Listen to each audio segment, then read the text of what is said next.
have thought of questions that you would like to ask, please pass them to our BYU Management Society members who will be grabbing them from you.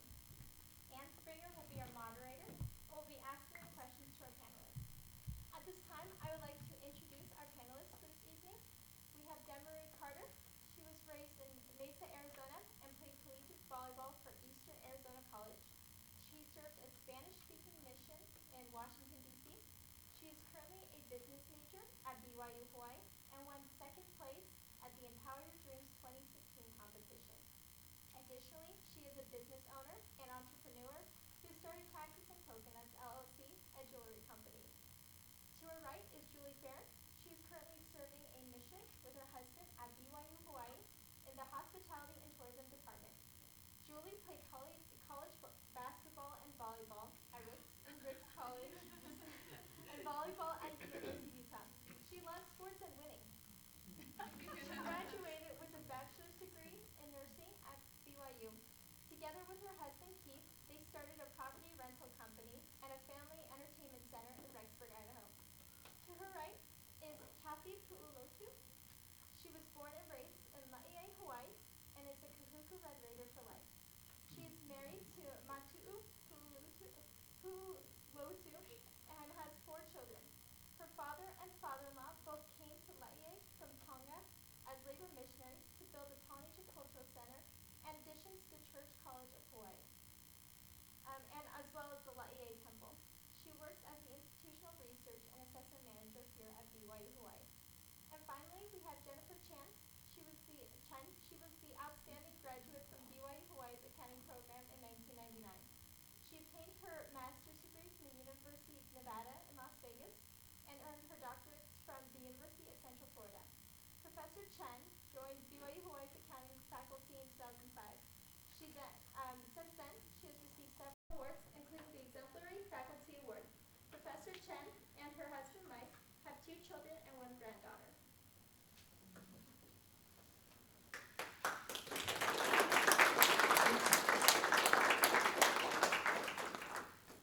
What a wonderful group of women we have here tonight. Thank you all for coming. We've assembled a wonderful list of questions for our panel to answer. However, if you have questions that have come to you as you've watched the webinar or as we have this discussion, feel free to jot those down. One of our students will come by and pick them up.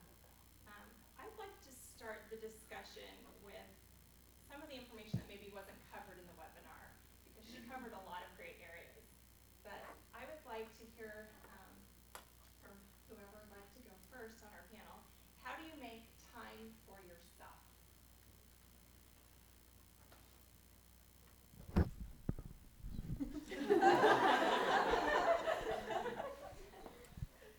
I'm supposed to be learning from the wiser. I didn't. I laughed because that's something that I struggle with, is finding time for myself. Is this working? Oh, okay, perfect. Something that has really helped me, when my husband can tell that I'm stressed out, or that I've taken on too many challenges, or have decided to be a business owner, a full-time student, a wife, callings in church and things like that.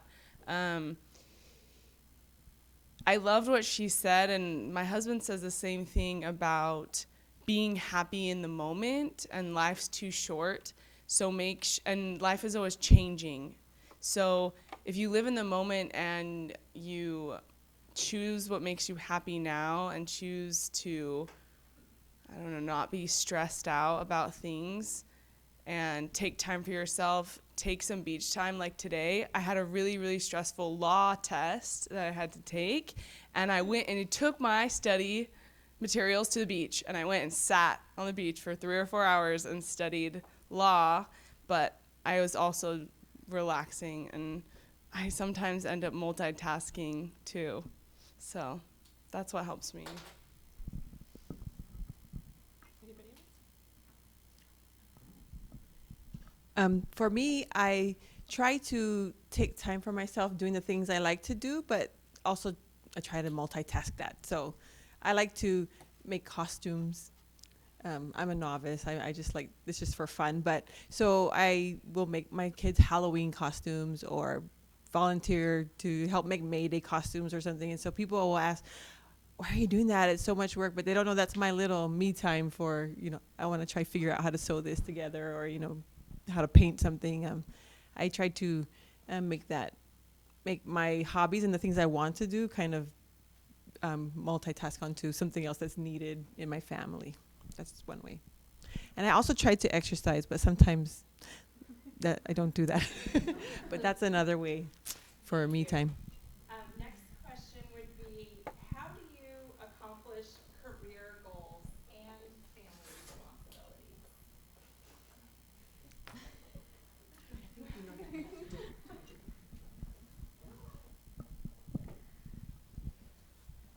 You mean career goals?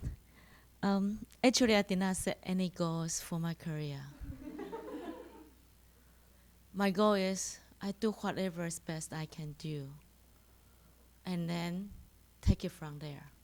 I did not say I need to be a president of this society, or I need to be a executive or this board member, which I can be to go to my profession. But I did not say that. But when opportunity present, and if I'm ready, then I take on it. So I never said say I need to be like this in by 32 I need to be this, by 35 I need to be that. No, I never said that. So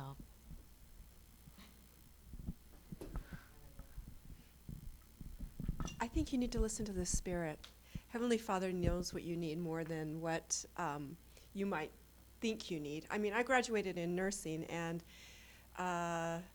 28 years later, I found myself, starting a business and things like that. I used my knowledge from my nursing career, the way you think, the way you assess, the way you make your plans, the way you evaluate.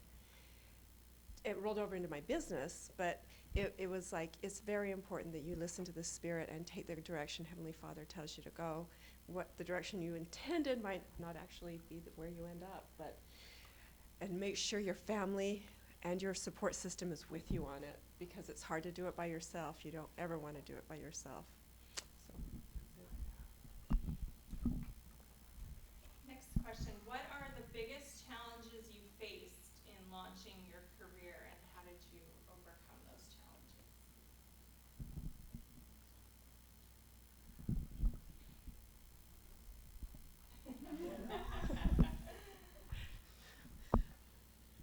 Okay, I'll start for just a second.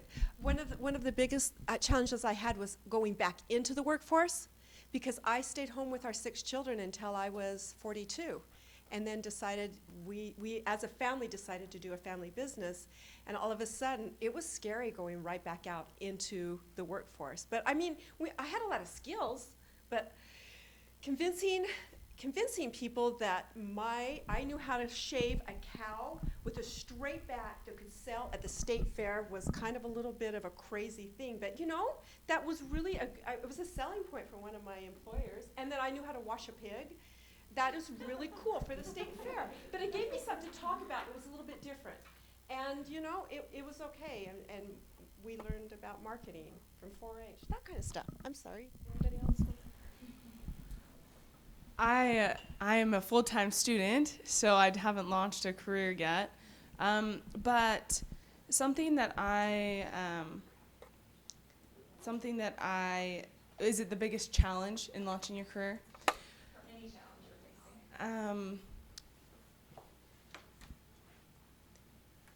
facing? Honestly, I was so excited before they asked me to be a panelist to hear the response of these sisters, as well as a sister up here. And when she talked about setting boundaries, that's something that I haven't done yet, because I'm kind of still a full-time student and still kind of new at marriage and things like that.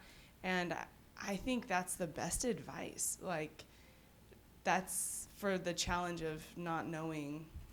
Just set boundaries now. Make sure that you set your husband as a priority, you set your children as a priority, and if you do that now, then you won't have, like her, she recognized, the Spirit helped her recognize that in the future, you know, when that does happen, you'll be able to recognize that that's what you need to be doing. So. Anyone else that wants to cover that? Okay, next question. As a successful woman in the business field, what advice would you give to other women who are looking to succeed?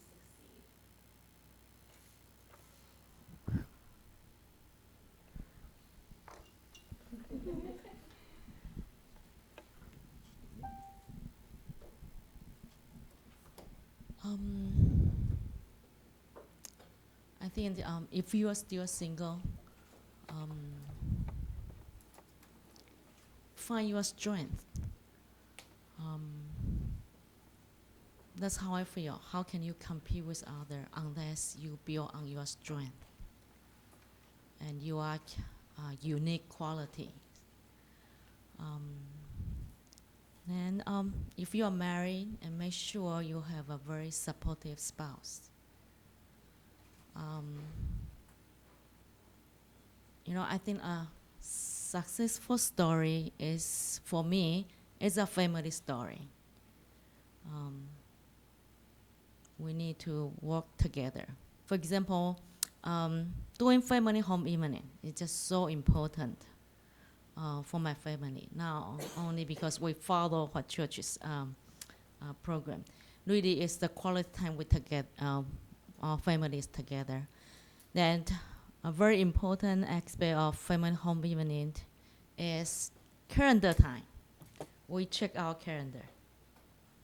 So even when my kids, they are in elementary school, they all have calendar time. So we check calendars. Make sure, just like our webinar speaker say, you know, make sure you don't miss those important events. And you communicate with your family member. Then from time to time, my husband and I, we need to decide, you know, you going to this event, and I will go to this event. So just then the children they all on the same page, and they understand we care enough, therefore we discuss. So this just become a family event. So that's how I feel, you know, hopefully that's how we can make things work. I would say, as women in the workplace, you'll see that women we know everything, and we will tell everybody, we'll tell each other everything we know. And so, as a woman, I would say, take those good things that you learn from everyone, but be sure to, as our panelists said, to know who you are and your strengths, and follow the Spirit for you, because there'll be lots of other women and men giving you advice, and you should do it like this, and this is how you do it, but you will find your way, and everybody's individual, like our webinar speaker said. So that's my advice. Great. I'm actually going to branch off of some of the things that have been mentioned. The term supportive spouse has come up a few times, and I noticed we have a good representation of men in our audience today, which I love. What does that term mean to each of you, and how can someone exemplify supportive spouse, both male and female? For me, it means my husband does all the laundry and all of the dishes. And that's the truth. Oh, I love your culture.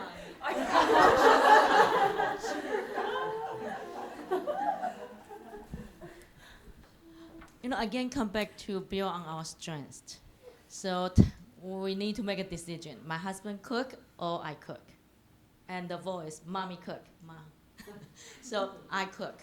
So even we are all busy. For my family, we have family dinner together. We seldom miss it. Because for me, that's the time my children remember. And because I don't want them, when they grow up, they won't be able to say, Oh, I missed the dish from, I don't know, Seven Brothers. I miss my mom's cooking. So that's the way I feel, connection with them. So I cook and I don't do dishes. And my husband, he did so well. He does. And finally, one year, I give him a gift as a dishwasher.